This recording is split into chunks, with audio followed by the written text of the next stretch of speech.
Hello children, good morning, namaskar. You are welcome to Gyanodaya Basic Knowledge for Science classes for class 8. I am present for part 18 in the lesson of सूक्ष्म जीवों का समान परिचय। तो आइए सूक्ष्म जीवों के सामान्य परिचय में यह आज पढ़ना है कि विषाणु क्या है। विषाणु की अंग्रेजी होती है वायरस। क्या अंग्रेजी होती है? किताब में नहीं है लेकिन लिख दिया हूँ कि ध्यान रहे।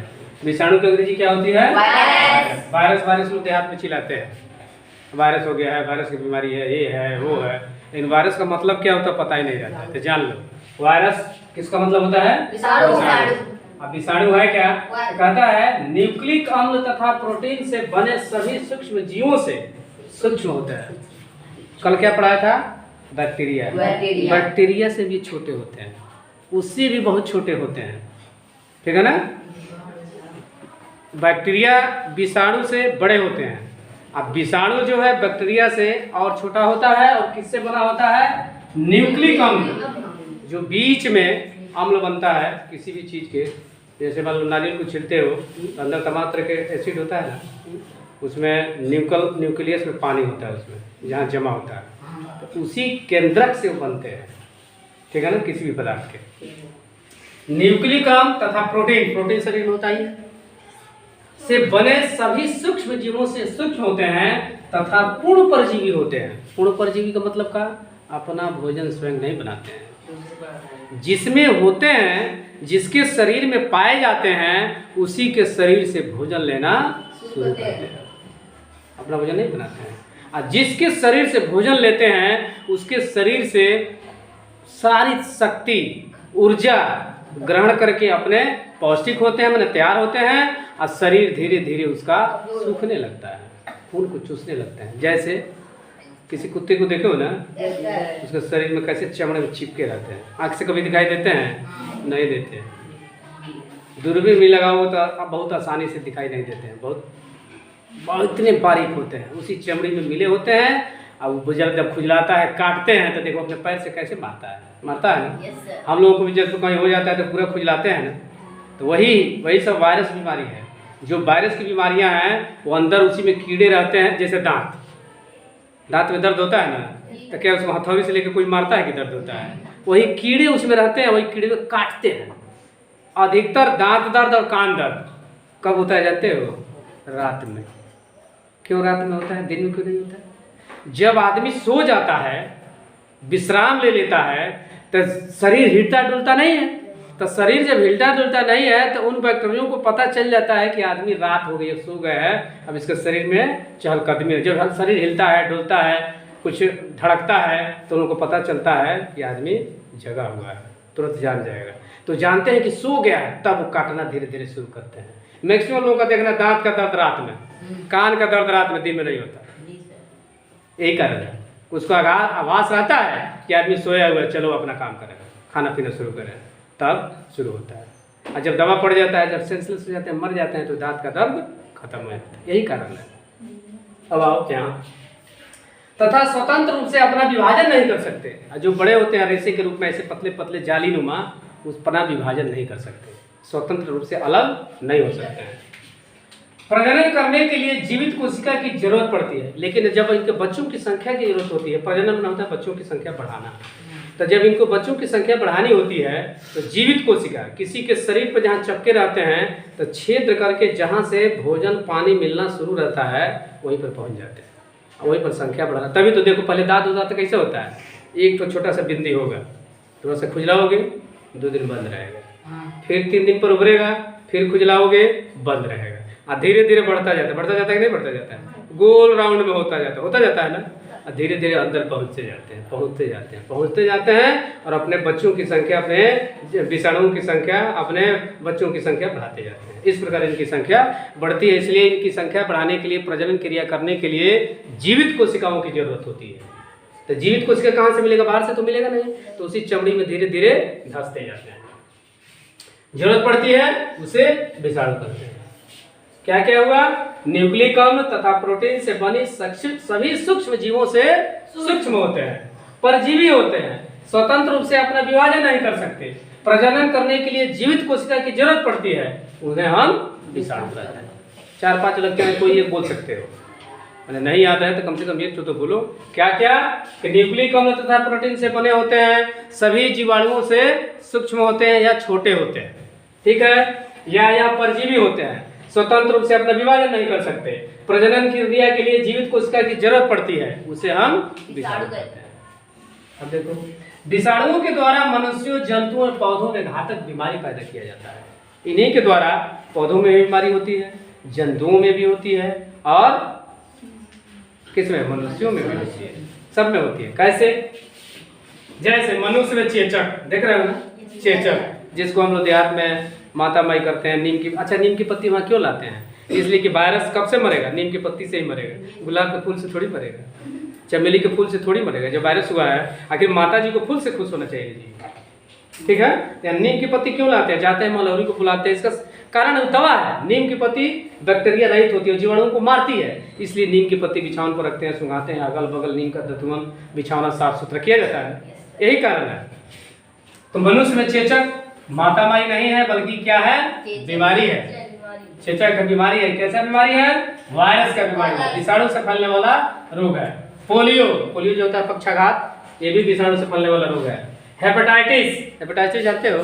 टीबी, हड्डियां में घुस जाते हैं, हड्डियां धीरे धीरे काटने लगते हैं, अब वही कफ बनकर निकलने लगता है, धीरे धीरे धीरे धीरे हड्डी गल जाता है। अगर इसी तरह लापरवाही कर देते हैं, बुखार की दवा खा खा खा खराते हैं, साल भर 2 साल के बाद जाते हैं एक्सरे कराने, तो एक्सरे का तारीफ बाप रे, तो ले जाइए इसको, लखनऊ भर्ती करिए, दिल्ली भर्ती करिए। क्या है भाई? इसके तो हड्डी नहीं है, फेफड़ा में नहीं है, सब खा गए हैं, डॉक्टर बताता नहीं, तुरंत वहाँ से डिस्चार्ज कर, चुपे चुपे डॉक्टर जो जाना की बीमारी है तुरंत तो ट्रांसफर कर, refer to Lucknow, refer to Gorakhpur, refer to Delhi, जा, यही बीमारी होती है। धीरे धीरे हड्डी को धीरे धीरे धीरे धीरे खत्म। डेंगू, डेंगू एक बुखार होता है, पता नहीं चलता, छिपा रहेगा, दवाई खा लोगे 2 दिन चुप, फिर तीसरा दिन ऊपर आएगा, फिर दवा खाओ 4 दिन चुप, और धीरे धीरे ऊपर आएगा, जब पकड़ाएगा कब, उठा के पटक देगा, बेहोश हो जाओगे, 5 घंटा होश से नहीं आएगा, तब पता चला है Lucknow PGI Gorakhpur, doctor check कर भाई तो डेंगू बुखार है, कैसे बच गए? तो लापरवाही नहीं करनी चाहिए। बुखार बार बार आता है तो तुरंत खून चेक करवाइए जरूर। क्या बोलते हैं? टाइफाइड निकलेगा, मैक्सिमम घरों में टाइफाइड है, देखो यहीं ये क्या नाम है इसके घर, 2-3 लोगों को ठीक है, दवा चला गया, अपने लिखा हो, धीरे धीरे वो टाइप जान गया कोई सिम्टम वही है टाइफाइड, 2 दिन खाओगे बंद रहेगा, फिर होगा, उल्टी होगी, कभी भूख नहीं लगेगा, धीरे धीरे शरीर सूखता जाएगा, प्लेटलेट्स घट जाएगा। चिकनगुनिया, ये भी एक बीमारी है, शरीर में चकते चकते हो जाते हैं, तमाम तरह के अंदर पता नहीं चलता। देखो किसी किसी का होता है पूरा ललाट में आधा शरीर ढक, पूरा बड़ा बड़ा दाना निकल जाता है, जलन इतनी होती है, उसको क्या कहते हैं ध्यान नहीं आ रहा है, ये चिकनगुनिया का ही लक्षण है। तो इस प्रकार विषाणु से फैलने वाली तमाम तरह की बीमारी, पूछा जाए विषाणु से फैलने वाली कौन कौन बीमारियां हैं? चेचक, पोलियो, हेपेटाइटिस, डेंगू, चिकनगुनिया इत्यादि, ठीक है। और इसके जीवाणु कैसे होते हैं? बैक्टीरिया से बड़े बड़े होते हैं, और किससे बने होते हैं? न्यूक्लियोफिलम तथा प्रोटीन से बने होते हैं। देखो एक ही लाइन में कितना इसमें प्रोसेस वाला है, ठीक है ना। ये अपना विभाजन खुद नहीं कर सकते हैं, ठीक है ना। प्रजनन के लिए जीवित कोशिका की जरूरत पड़ती है।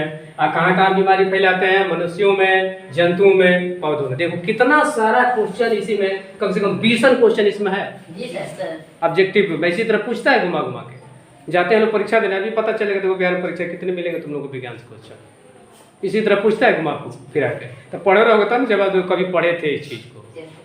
अब आगे देखो, विषाणु की खोज किसने और कब किया?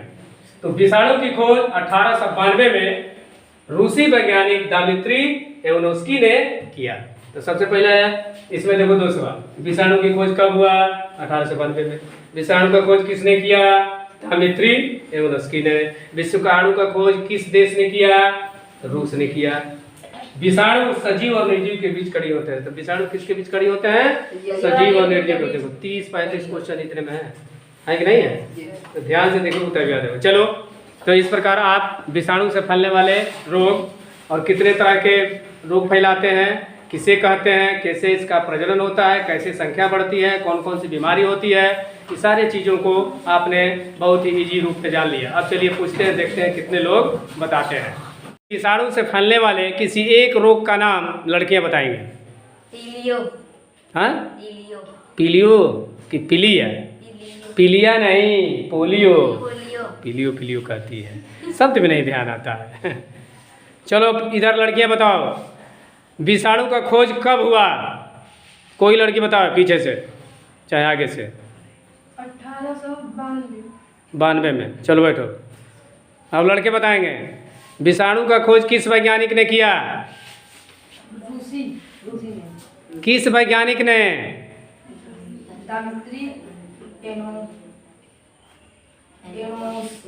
चलो बैठो। और वह वैज्ञानिक किस देश का रहने वाला था? रूस का। विषाणु किससे बने होते हैं? न्यूक्लिक अम्ल। चलो बोलो। न्यूक्लिक अम्ल। विषाणु किन किन जीवों में माने कहाँ कहाँ बीमारी फैलाते हैं? किनको किनको?